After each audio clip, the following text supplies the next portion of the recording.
As 10 pragas do Egito. Olha só, que interessante.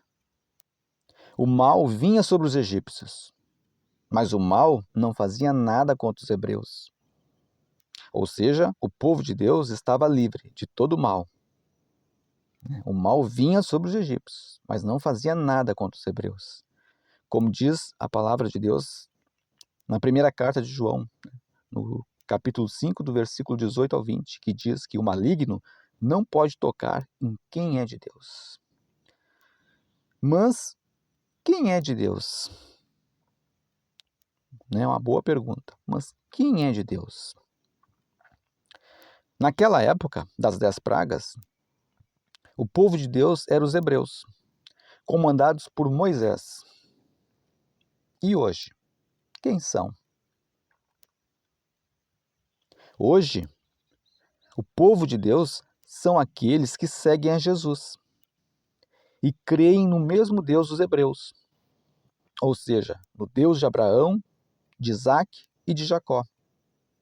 Todos que buscam este Deus em suas vidas e por isso aceitam só Jesus Cristo como único Senhor das suas vidas e que vivem uma vida cristã verdadeira, baseada na palavra de Deus, estes que são o povo de Deus em nossos dias, ou seja, a Igreja de Cristo,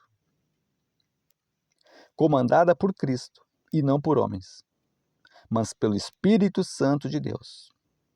E todos que quiserem fazer parte deste povo, é só crer e aceitar a Cristo como seu único e suficiente Salvador e Senhor de toda a sua vida. Somente isso. Amém?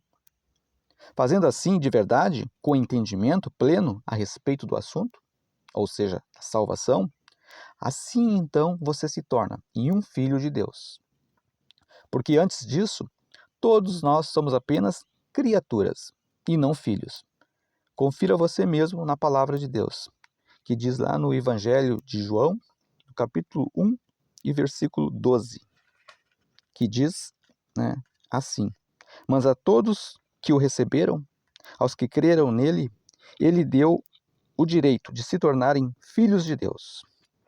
Aí está a verdade, dita pela própria palavra de Deus, e não por homens. Portanto, a partir deste momento, você começa a fazer parte deste povo, ou seja, o povo de Deus, que irá subir e morar para sempre com Deus. Não adianta, não tem outro caminho e nem outro jeito. Não existe nada que se possa fazer para alcançar a salvação por meio dos nossos esforços humanos. Nada, só Jesus. Ou seja, é preciso crer em Jesus e se decidir a segui-lo como seu discípulo, sendo discípulo do Senhor. Porque, como ele mesmo disse, somente ele é o caminho, a verdade e a vida. E ninguém vai ao Pai a não ser por meio dele. Evangelho de João, capítulo 14, versículo 6, confirma essa palavra. E para terminar esta mensagem, no livro de Apocalipse fala a respeito dos flagelos que a humanidade ainda vai sofrer aqui. Algo semelhante às 10 pragas do Egito.